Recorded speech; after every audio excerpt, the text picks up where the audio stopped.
Good morning. Welcome. Good morning. I'm Kathy Deligianis, a member of the governing board here at the Unitarian Universalist Church in Reston. I'm so happy to have all of you here. Whether you are on Zoom or in the sanctuary, we're so glad you're with us. No matter how old or young you are, wherever you are in your spiritual journey, however you identify and whomever you love, please know you are welcome here. Welcome to our Earth Day service today. I also wanted to wish Happy Easter to all Eastern Orthodox Christians, including my Greek family members who are celebrating today, some of them up in New York. We're very pleased to welcome our guest musician today, guitarist and UUCR member Tim Norton. Tim, thank you for providing music for us today. I have multiple announcements today, so bear with me. First of all, we hope you'll join us in the sanctuary after the service, and this will also be available on Zoom, to learn about Cornerstone's priorities for 2023. We will be joined by Sarah Casey, who's the director of the faith-based engagement and community outreach at Cornerstones. As a Cornerstones faith partner, UUCR is proud to support their important work in the community, including the hypothermia prevention program, the Gifts for Kids, Thanksgiving meals, and Assistant Services Pantry. So I will remind you again at the end of the service and explain how to get to Zoom.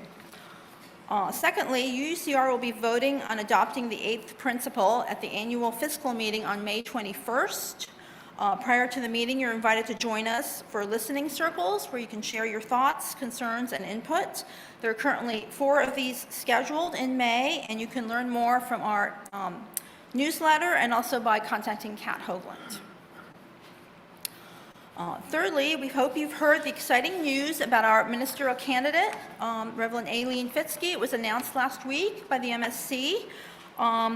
We have candidating week, which begins this coming Saturday, and we have a bunch of activities. There are flyers in both folders, in both foyers, and also online, and that's a picture of her. So look for a schedule. You're welcome to attend many activities. And also at the end of candidating week, this is very important, on Sunday, April 30th, there will be a special congregational meeting in which we will vote to accept her as our settled minister. So it's important to attend because we need a quorum. Did you want to add something, Reverend Scott? I did. Okay. What an exciting week you're facing. As your interim minister, I'm going to be out of Dodge. The whole idea is to you will focus for the 9 days of the candidating week on Aileen. And please get out and meet her and get to know her. I've known her for the last 2 years. She's been a great colleague here in the area. I will be working remotely. I'll be in Wisconsin where it's going to be 36 degrees and snowing tomorrow, setting up house for my new job in Milwaukee. But I will be accessible during this 2 weeks, but not locally. I'm out of Dodge. Okay. Okay, now I'd like to invite Kara Fortner to come up and give us an update on the stewardship.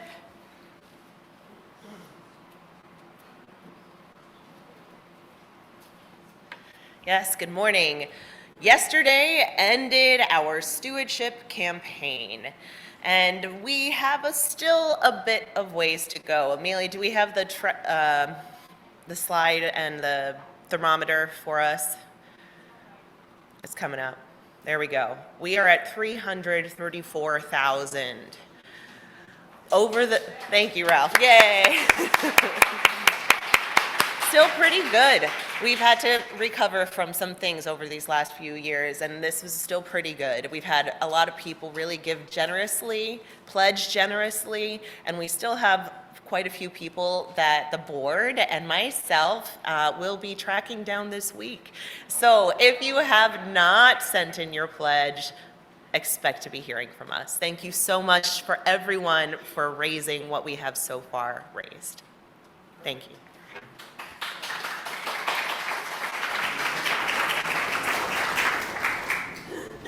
Now I'd like to invite Kayla Williams to the podium to speak about religious education.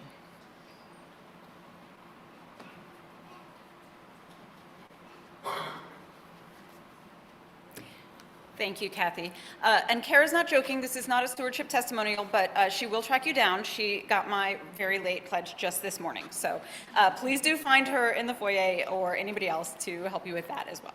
So good morning, everybody. I was raised as an atheist, and I still remember missing a question about the religious symbolism in the red badge of courage on a high school English test. I just simply had no exposure to the common Christian stories that inform much of US culture.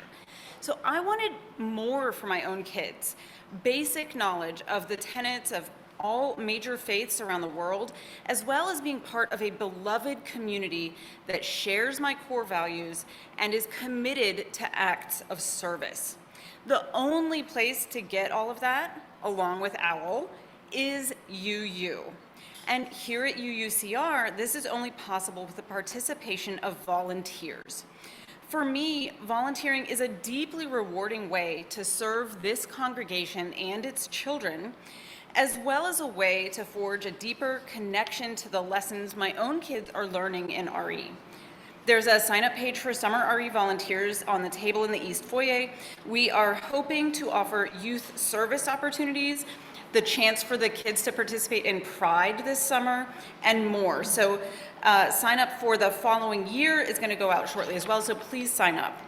Having enough volunteers gives all of us who volunteer the chance to attend services by rotating the responsibility between caring adults. It's a chance to share your passions and talents with young people. And for me personally, it's also deeply inspiring. You know, for all the complaints by some pundits out there about the kids these days being snowflakes or lazy or worse, I see in these young people commitment to social justice, passion for saving the earth, acceptance of diverse people, and genuinely open, compassionate hearts.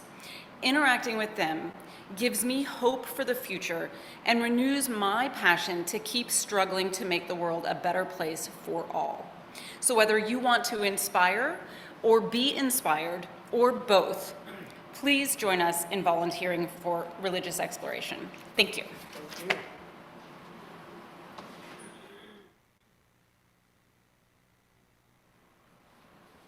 All right, now let us center ourselves for worship and listen to this morning's prelude.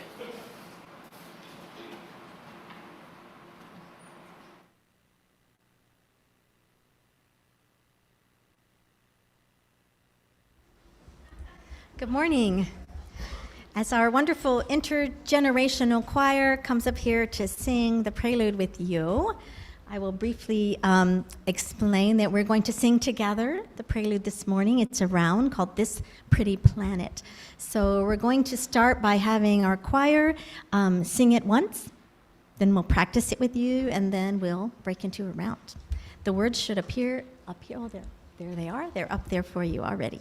Okay, so we'll sing it through once for you.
We'll sing it through 2 times.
Just wait.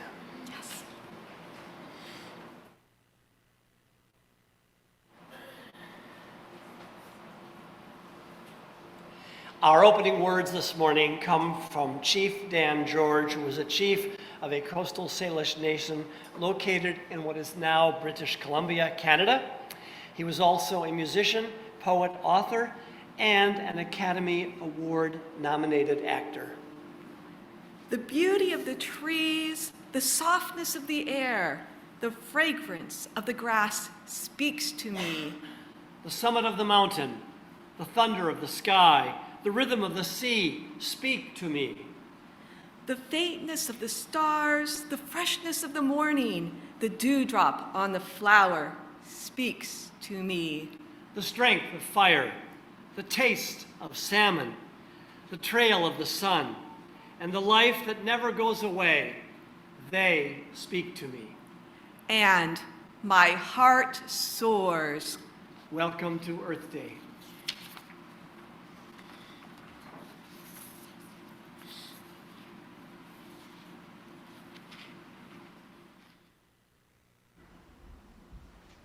Our opening hymn this morning is number 21, For the Beauty of the Earth. So please rise in body or spirit and join us.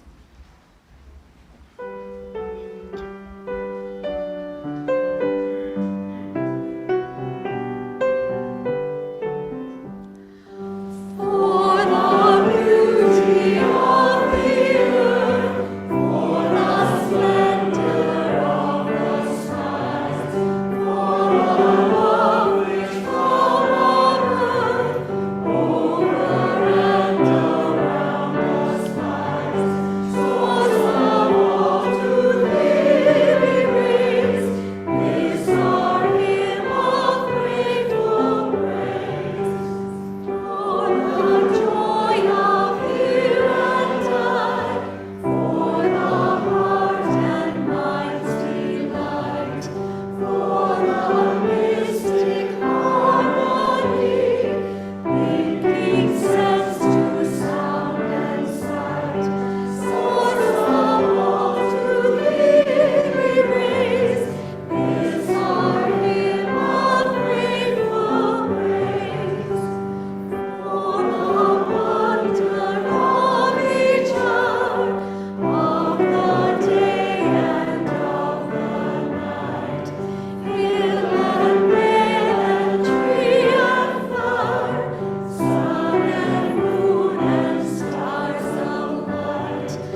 chalice this morning.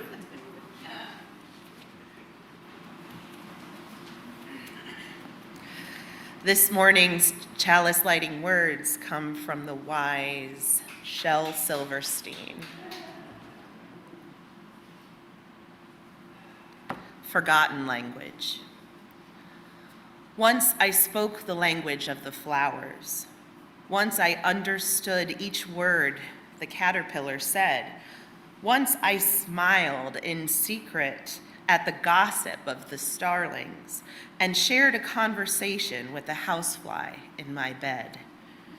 Once I heard and answered all the questions of the crickets and joined the crying of each falling, dying flake of snow. Once I spoke the language of the flowers. How did it go? How did it go?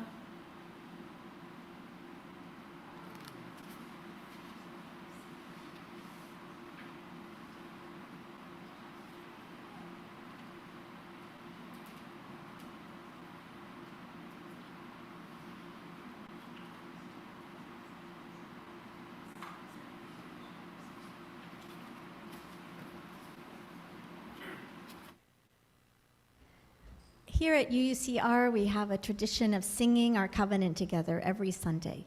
Love is the spirit of this church. So if you are at home on Zoom, the words will be in your chat box, and we hope you will sing along. Here in the sanctuary, we like to remain seated for this covenant. The words will be up here on a slide, and please join in with us. If you are new this morning, we hope you will accept this song as our blessing to you.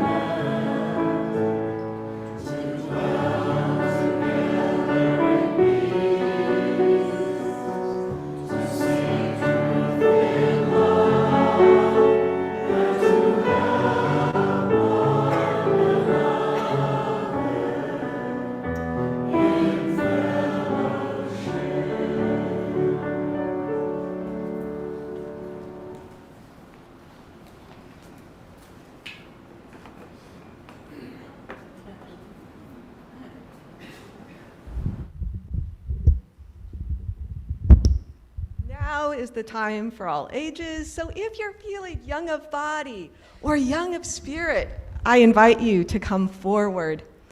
If you're online, welcome. And if you're in seats and can see our screen up here, you have a perfect place.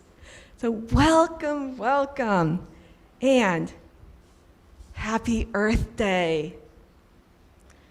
Earth Day is a much-loved day by many Unitarian Universalists. In fact, one of our members a few years ago worked for earthday.org. And when parents talked about religious education, as Kayla mentioned, they talked about social justice, pride, and doing projects to care for the earth. So we're doing projects this summer and talking about even more next year. As Unitarian Universalists, the value we place in caring for the earth shows up in our 7th principle. And I read from the official words. We respect the interdependent web of all existence of which we are a part. This recognizes that we depend on the earth and all of nature for our survival, our very ability to live, and it recognizes the responsibility that each of us has to care for the earth and the interdependent web of life. Now, I think many of us here probably agree to these words, at least to some extent, and probably all of us do. And I think it's important to hear from our children. A few weeks ago, they wrote and painted pictures about what they appreciate about the earth. We'll be showing some of those pictures, and I'll be reading the statements. After I read each statement, I'm going to gesture to you and invite you to say all together, "We give thanks." So let's try that now. We give thanks. Perfect. Are you ready? Yes. For flowers, we give thanks. For trees and grass, we give thanks. For crystals and other minerals, we give thanks. For air and water, we give thanks. For resources and shelter, we give thanks. For food, we give thanks. For me and for you, we give thanks. As the children wrote these words and painted the pictures you saw, some of the older children talked about their concern for the earth and for the climate. And they also mentioned sometimes not wanting to give up all the things that might be necessary to give up to care for the earth. Reverend Scott will be talking about this challenge that we've probably all felt at some time, and hopefully we'll each leave with new inspiration and an entirely new perspective on looking at this challenge. For now, let's think about what we are all here currently doing already. I'm going to invite you to share some of your ideas. And if you're online, you can write in chat. If you're here in the sanctuary, David will be bringing a mic to a few of you. So if you want to share, hold up your hand. And if you're down here, I'll share the mic with you. So I'm wondering if Vivian would like to start us out.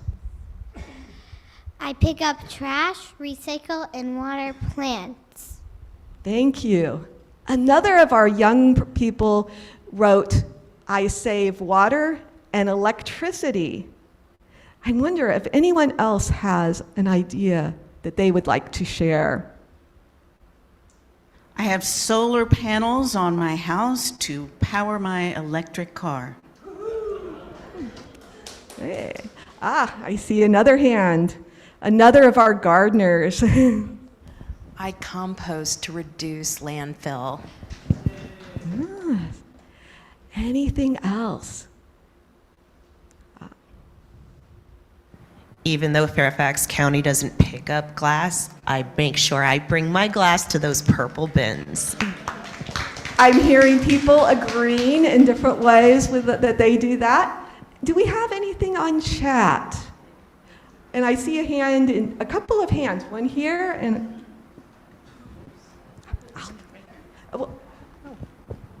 I take the train and the bus when I commute.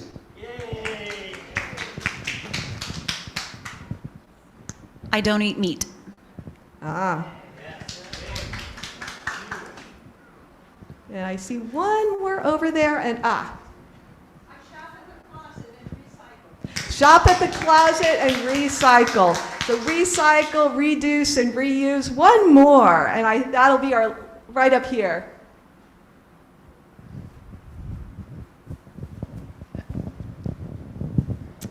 I walk to my local shopping center when I can, and I also recycle most plastic bags, even very tiny ones.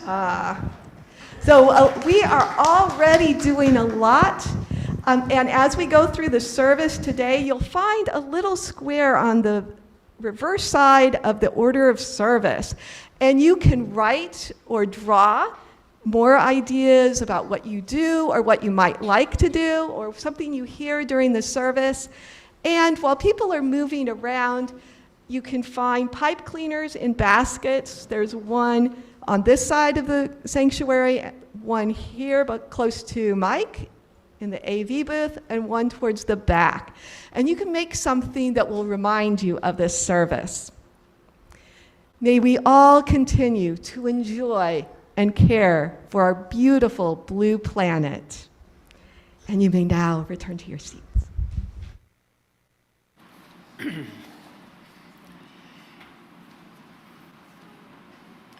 And as we begin our sharing of joys and sorrows, we heard yesterday of the death of Irma Brousseau, who was a long-time beloved, very active member of the congregation, loved by many.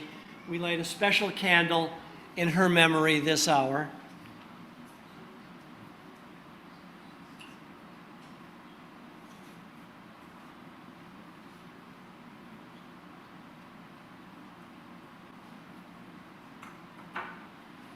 And we will notify you at a later date about a memorial service for Irma.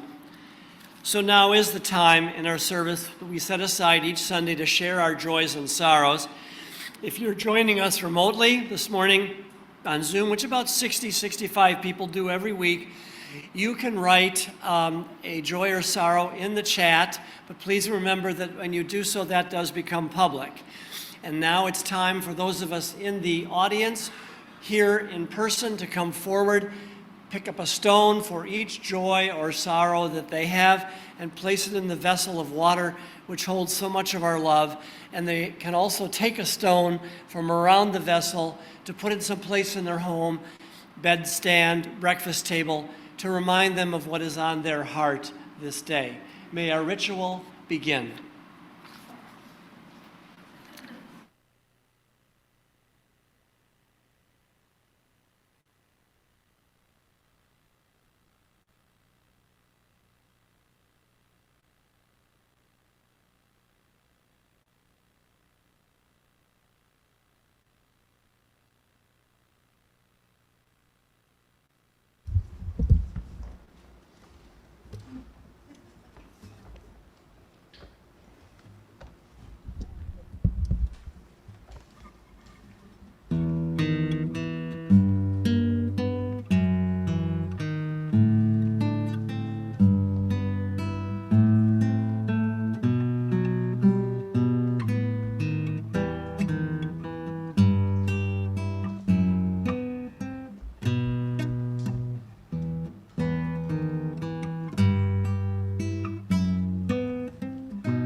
Let us be one in spirit and meditation.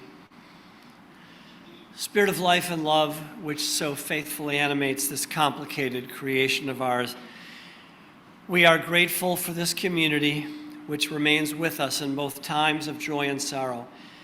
And we hold in our hearts any human being anywhere who is facing hardship or difficulty, those this morning who are grieving, facing illness, disability, or loss in themselves or in their immediate human circle. In particular, we hold in our hearts all who loved Irma Brousseau. Whether shared here this morning or held silently in our hearts, may our joys be multiplied in community, and may all gathered here find comfort now and calm. Amen.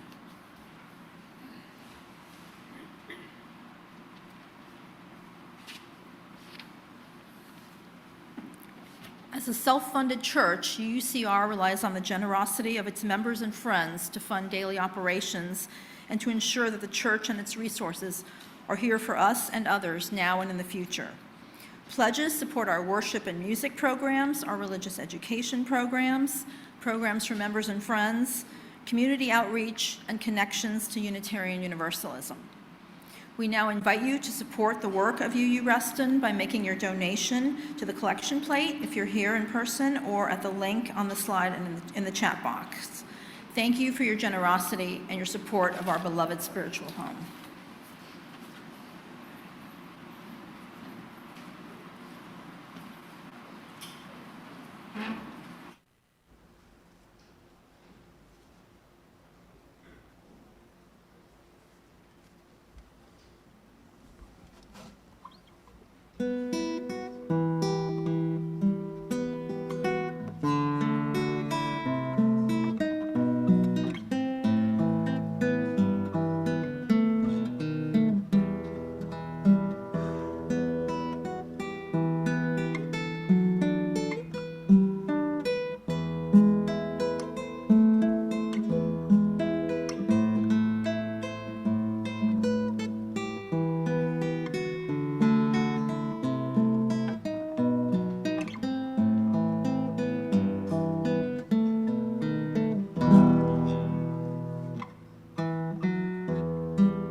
Thank you, Tim. So this Earth Day, we wanted to share both a local and a global perspective. What a neat environment we have here at UUCR, some 10 acres tucked away in this beautiful natural setting here in Reston. Regularly in my office, I look out, I see deer and fox If I go outside the building, I can hear the brook babbling. We're blessed with a very natural environment here. And Laurie Dodd is the major domo who kind of organizes all of our response and our interaction with our blessed 10 acres. And so we asked her this morning to talk to us about this local perspective. Laurie.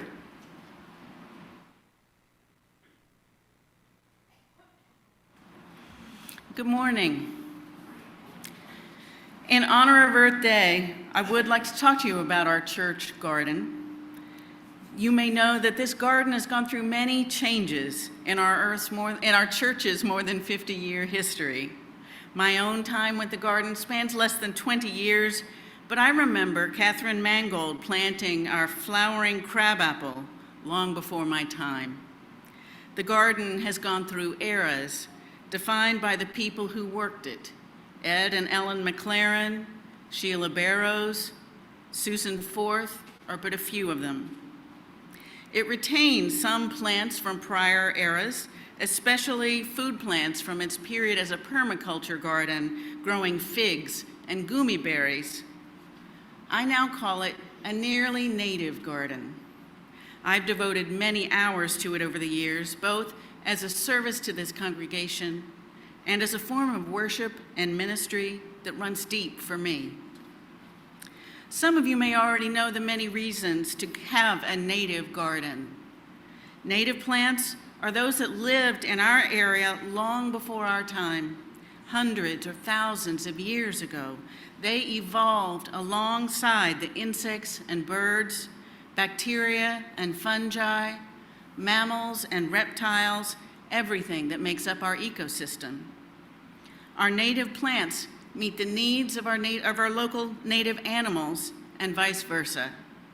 While I am happy to celebrate our local cherry blossom festival with my own Japanese cherry flowering in my Reston front yard, I also understand that North American insects cannot eat its leaves. If the landscape were filled with Japanese cherries, we would have no caterpillars and no butterflies. According to the research of entomologist Doug Tallamy, a single pair of chickadees needs between 6,000 and 9,000 caterpillars to raise one nest of chicks. So without native plants, we would soon have no caterpillars and no birds. But our native oak trees support 557 different species of caterpillar. It's easy to choose native plants. Instead of a ginkgo tree, which supports 0 caterpillars in North America, we can plant a black cherry, which supports 456 species. Instead of nandina, which also supports no caterpillars, we can plant a native viburnum, which feeds more than 100 caterpillar species. When so much land on Earth has been developed for agriculture, industry, and cities, little remains for wildlife. So Dr. Tallamy started a cooperative conservation project called Homegrown National Parks, with a goal of creating 20 million acres of native plantings in the U.S., or approximately half of the green lawns of privately owned U.S. properties. A goal to regenerate biodiversity and restore ecosystem function, because every human being on this planet needs diverse, highly productive ecosystems to survive. So you can see that planting a garden and restoring a piece of our ecosystem takes on a larger meaning. To me, it has a religious and spiritual meaning. The land at our home or here at our church is our own piece of the interdependent web of all existence, connected to all of humanity and all of life. It is enormous. It is climate change and the very survival of life on our planet. And it is small. It is the sprout of the blue indigo plant growing inside the birdcage support that our youth group put in place. It is the fern fiddlehead unfurling as it grows from a tight spiral into a lush frond. It is the chickadee that chooses to build its nest in a birdhouse painted by a child. It is the monarch caterpillar that eats our milkweed plant on its path to become a butterfly, which may fly thousands of miles away when seasons change. Like you, I try to think globally and act locally. I vote for those who can create policies that respect life on our planet. I lobby for change. I even run for office as environmental concerns motivated my 2019 campaign for county supervisor and my current service on the Reston Association board. But I cannot always see my impact on those larger planes. What I can see is the growth of the garden, always transient, yet always returning. I can see the green, the pink, the white. I can share the persimmons, the serviceberries, and the figs with my human and animal friends. I am increasingly making work in the natural world the focus of my own life as I close out my decade of legal work surrounding child abuse and neglect, starting work as an environmental educator with the Fairfax County Park Authority. A new chapter. I will continue to find joy and meaning in my home garden and in our church garden. And I invite all of you to join me in this sustaining mission, in the joy of being a part of our living environment. With dozens of people from this congregation, I have shared the pleasures of reviving the garden each spring, enjoying it through its summer blooms, and putting it to bed each fall. I hope our efforts mean as much to them as they do to me. If you think such work could be meaningful to you, I encourage you to participate in our garden during the next work day, to create a native garden at your home, or just to walk around enjoying the miracles of life and growth that are all around us. This is how I hope you will spend Earth Day and every day.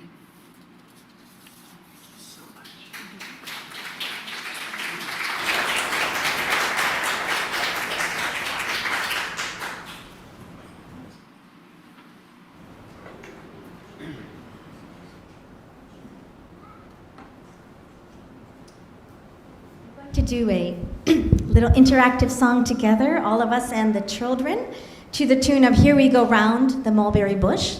This is going to tag along really well with the Time for All Ages that Linda just did with us. So I'm going to show you some of the ways we're going to care for planet Earth, and we're going to use our hands, and then we'll sing it. So the first thing we're going to do is pick up trash. So we're going to just lean down and pick it up and put it in the trash. Okay, so let's practice that. Ready? Pick up trash. Awesome. Okay. Then we're going to turn off lights. So you just raise your hand and flick off the light. That's great. Okay, then we're going to stop the tap. So reach out and turn the water off. Awesome. And the last thing we're going to do is plant some seeds. So we're just going to plant some seeds. Excellent. You all are great at this. So are you ready? Yes. We're going to sing and do our actions. This is the way we pick up trash. Pick up trash. Pick up trash. This is the way we pick up trash to care for planet Earth. To care for planet Earth. This is the way we turn off lights. Turn off lights. Turn off lights. This is the way we turn off lights to care for planet Earth. To care for planet Earth. The next one is stop the tap. This is the way we stop the tap. Stop the tap. Stop the tap. This is the way we stop the tap to care for planet Earth. To care for planet Earth. And the last one is plant some seeds. Here we go. This is the way we plant some seeds. Plant some seeds. Plant some seeds. This is the way we plant some seeds to care for planet Earth. To care for planet Earth. The last thing we're going to do is one more verse, but every line is the different action. it's a weensy bit more challenging. Are you ready? Yes. So the first thing is pick up trash. Here we go. This is the way we pick up trash. Turn off lights, stop the tap. This is the way we plant some seeds to care for planet Earth. To care for planet Earth.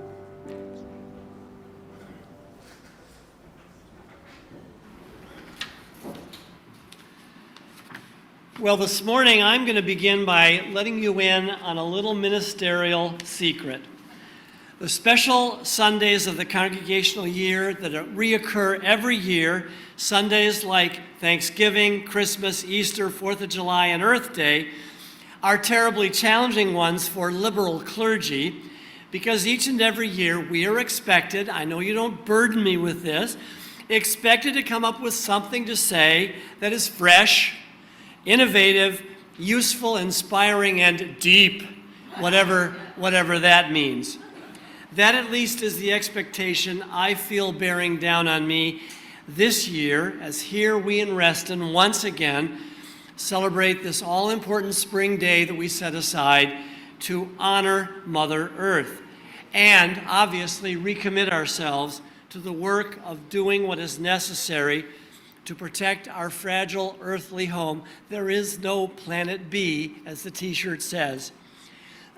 I mean, get real. How does a erstwhile UU minister avoid just once again preaching to the choir in this liberal church? Surely every single last one of you fully understands and does not need for me to rattle on for 15 minutes or so on one, the very real and existential crisis of environmental and climate change that now endanger the entire planet, and the sheer stupidity and short-sighted irrationality of those politicians and, yes, fellow citizens who are still in denial about the urgency for humanity to radically restructure and reconceive how we live and consume on this fragile little ball of earth spinning its way through this infinite universe. We Unitarian Universalists who are paying moral attention to the realities of life on this planet all now fully and irretrievably understand, some of us with palpable anxiety and fear, that the human family all across the globe and together must work very quickly and boldly to find new ways of working and living and cooperating together to radically reconfigure how we collectively live and move and breathe upon this shrinking planet of ours. I need not remind anyone within the sound of my voice this morning of either the terrible urgency nor the moral necessities that come with how we, as the most dominant species of this planet, re-envision or fail to re-envision how we live upon this earth. That is why I was so excited just a couple of weeks ago when I stumbled on a thoughtful reflection in the Washington Post, and do you have that slide? There she is, Rebecca Solnit. Her new book is entitled Not Too Late, Changing the Climate Story from Despair to Possibility. I want now to quote her at some length, so bear with me because I think she's spot on about a spiritual, not so much logistical and technical issues about, EV battery charging and how we're going to build more solar panels and how we're going to convert the energy grid, but a spiritual and emotional dimension of this crisis that should resonate with us and I hope inspire us. Here are her words. A monastic once told me renunciation, giving up, can be great if it means giving up things that already make you miserable. This vision, I think, is what has been missing when we talk about the climate crisis and how we should respond to it. Much of the reluctance, she goes on, to do what climate change requires of us comes from the assumption that it means our trading abundance for austerity, trading all the stuff and conveniences for less stuff, less convenience. But what she writes, what if instead it meant giving up things we are well rid of, from deadly emissions to nagging feelings of doom and complicity in destruction? What if the austerity is how we now live, and the abundance could be what is yet to come? Look closely, she writes, and you can see that by measures other than goods and money, we already are impoverished. Even the affluent live in a world where confidence in the future and in a society and institutions around us is fading, and where a sense of security, social connectedness, mental and physical health, and other measures of well-being are already dismal. Here are some things, she writes, that we must give up to find a new abundance. First, of course, we must give up fossil fuels, the burning of which make us poorer in many ways. We know that the fossil fuel industry erodes our politics. We know that worldwide breathing air contaminated by fossil fuels kills already more than 8 million people a year and damages many more, particularly babies and children. And we know that fossil fuel fills the upper atmosphere with carbon dioxide that destabilizes temperature and weather, even as it increases despair and anxiety. All of this has particularly affected the young, she says, who are justified in their fury and grief. But in truth, we are dealing with a broader sense of helplessness and even guilt, the impact on the psyche of witnessing or feeling complicit in something wrong.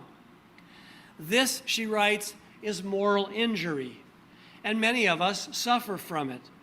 Or we try to avoid seeing and thinking about it and adopt a, quote, numbing, willful obliviousness.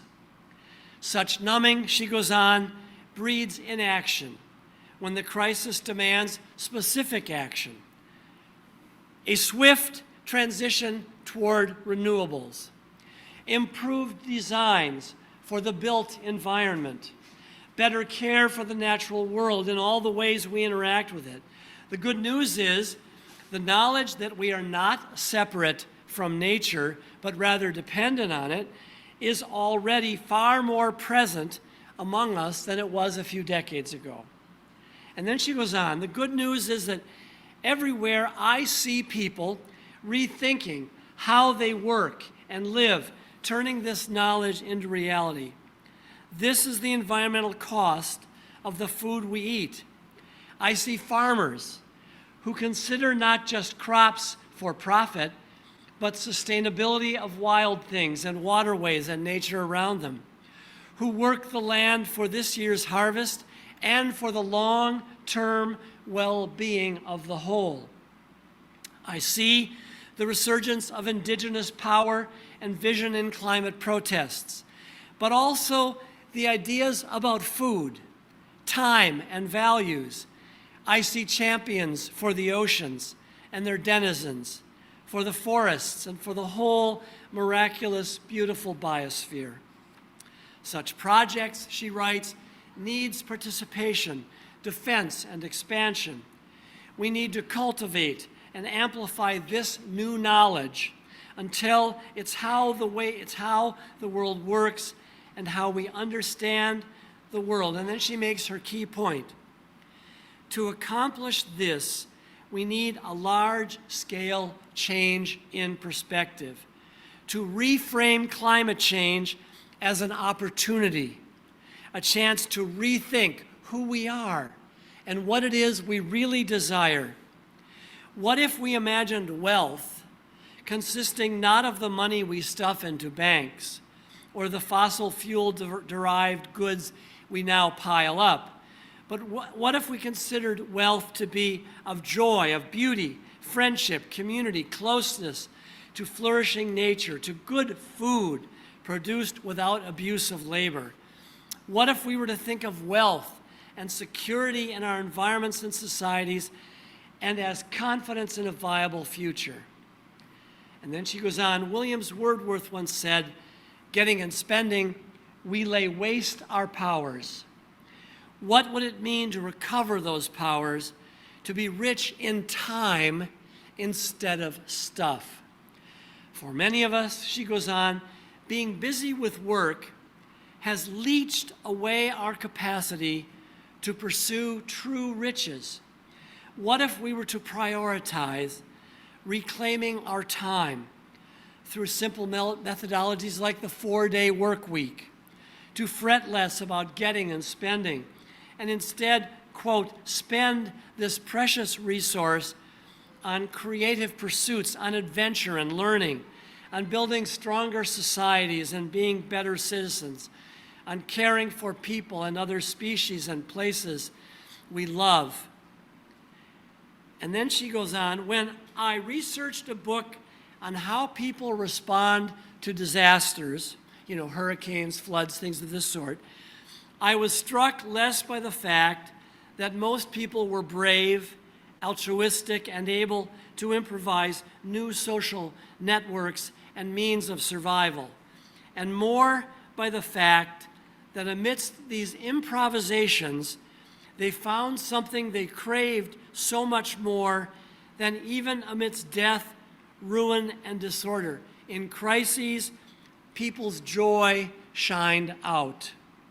To respond to the climate crisis, a disaster on a more immense scale than anything our species has ever faced, we can, she writes, and must summon what people facing disasters have, a sense of meaning, of deep connection and generosity, of being truly alive in the face of uncertainty, yes, of joy.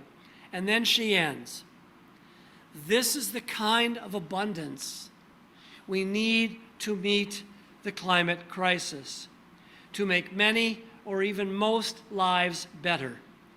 It is the opposite of moral injury. It is moral beauty, a thing we needn't acquire because we already have it within us. Now, I realize that everything Rebecca Solnit has just optimistically offered is a bit much to all digest at once. She is talking about a radical restructuring of the way we think about and interact with our planet's resources and our own hearts. So let me offer just one little concrete example of how, as individuals, we might see the changes that the climate crisis is inevitably going to impose on the way we live as an opportunity rather for new abundance rather than impositions of unwelcomed austerity.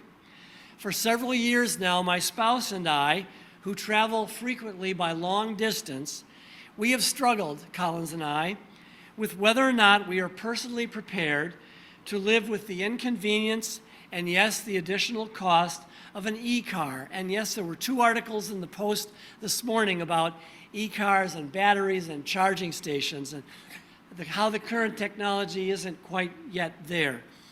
Buying an e-vehicle, even more than the inconvenience of cost, would mean for my family that our frequently long-distance trips would take, heaven forbid, somewhat longer, because we need to stop several times, say between here and Wisconsin, which we're doing this afternoon, to recharge the batteries for 30 to 45 minutes. To date, my spouse and I, I'm embarrassed a bit to say, have tended to view this inconvenience as a burdensome austerity measure that we are not quite yet willing to take up for the future of our planet. Do any of you resonate with that? You're not quite ready to buy an e-car? Yeah. But what I ask, if my husband and I were now able to reimagine what it means to drive in a car for a longer trip and see them not so much as long-haul endurance expeditions, which they are for us now, 10, 9, 12 hours of straight driving. What if we changed the way we thought about them as a more relaxed, responsible trip where we stop every 4 hours, and heaven forbid, stop at a convenience store where they have a charging station, actually enjoy lunch together, recline that seat back that's reasonably ergonomically comfortable, take a little nap, even, heaven forbid, talk to each other.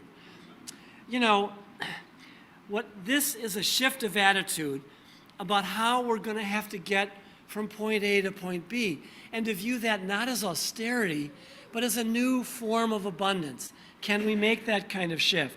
Now, I realize this is just one small, tiny example of the kind of changes we are all going to be required to make over the coming decades should we live that long. We must all, I think you all know this, across the varied tapestries of our lives, be willing to drive differently, eat differently. How many of you are getting more into a plant-based diet? Yeah, eat differently. It doesn't have to be all at once on a Tuesday morning that you decide never to eat meat again. It can be a process. To build and inhabit homes and offices and communities differently. To not commute to work every day. COVID helped us with that one.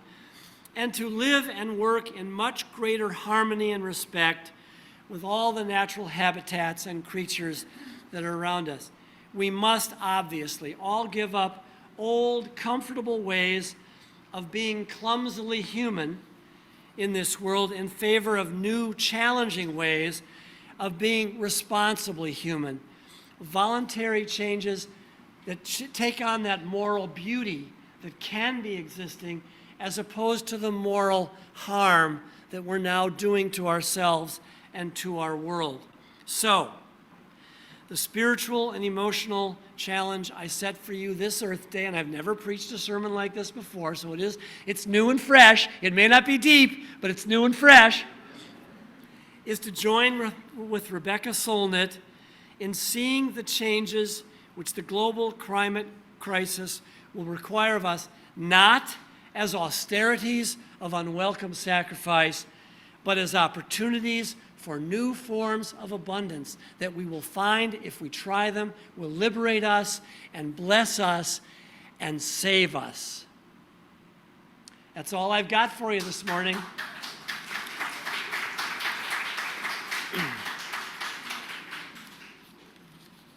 Our closing hymn, my favorite. Our closing hymn is number 1064, Blue Boat Home. Please rise and body or spirit and join us.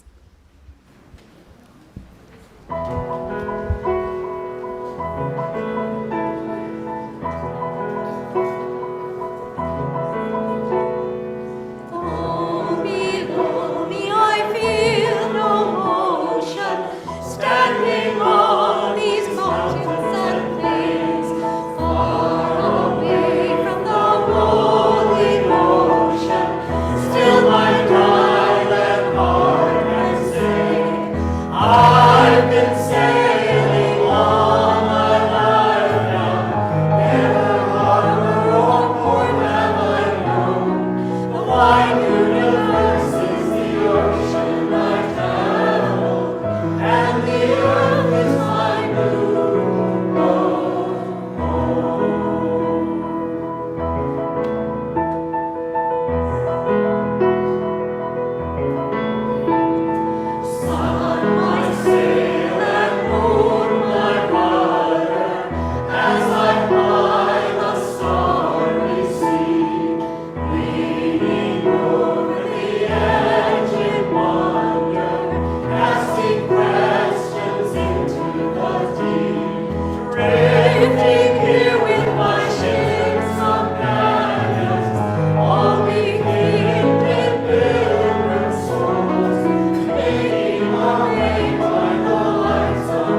And your part in the benediction which Linda and I offer you, you will say, we join with the earth and with each other. Practice that.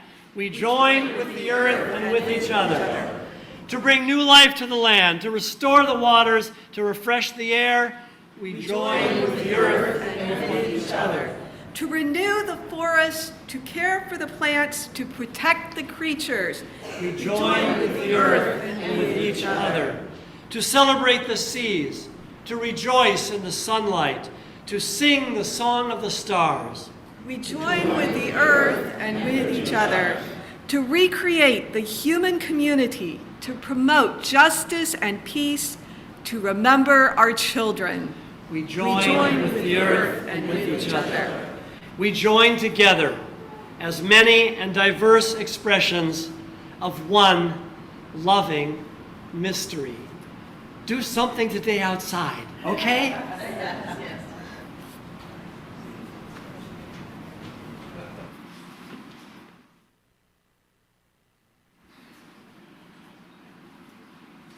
We extinguish this flame, but not the light of hope and truth, the warmth of community, nor the fire of commitment. These we carry forth in our hearts until we are together again.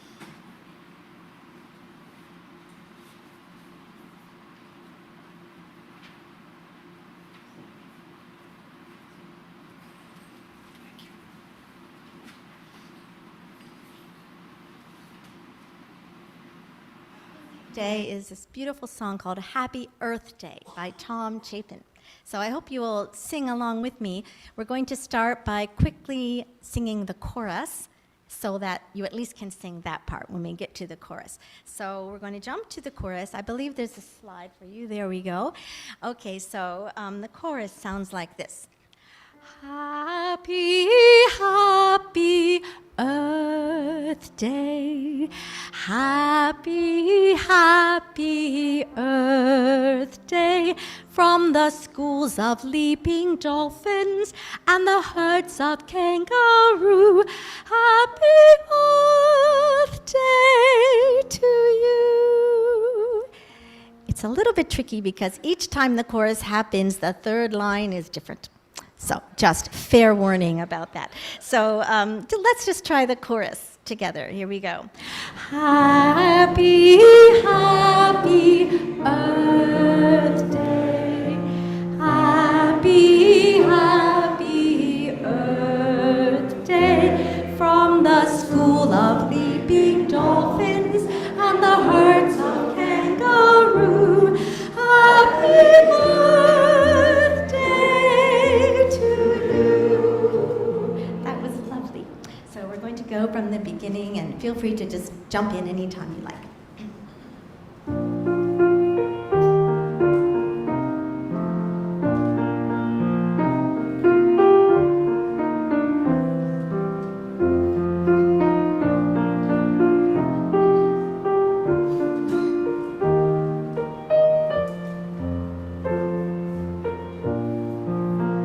One day she spun out of the sun.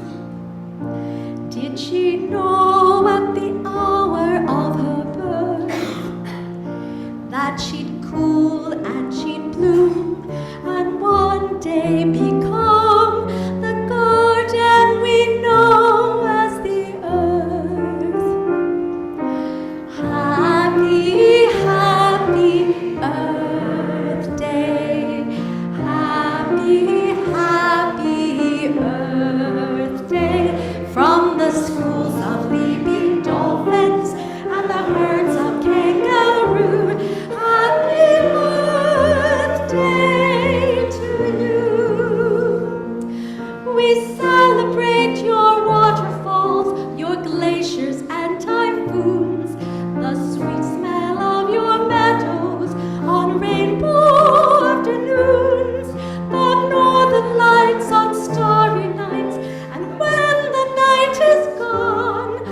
to everyone who helped put together today's service. We invite our congregants attending worship on Zoom to join us for a virtual Greet Your Neighbor coffee hour today to discuss the service. The link is in the chat box. Those here in person are invited to join us for coffee and tea, and we have some snacks. Also, we do have the Cornerstones meeting after the service, and it's also available to people on Zoom. What you do is you just stay in the current Zoom space. Isn't that right, AV team? And if you accidentally log out, you can just log back in. So thank you, everyone, and happy Earth Day.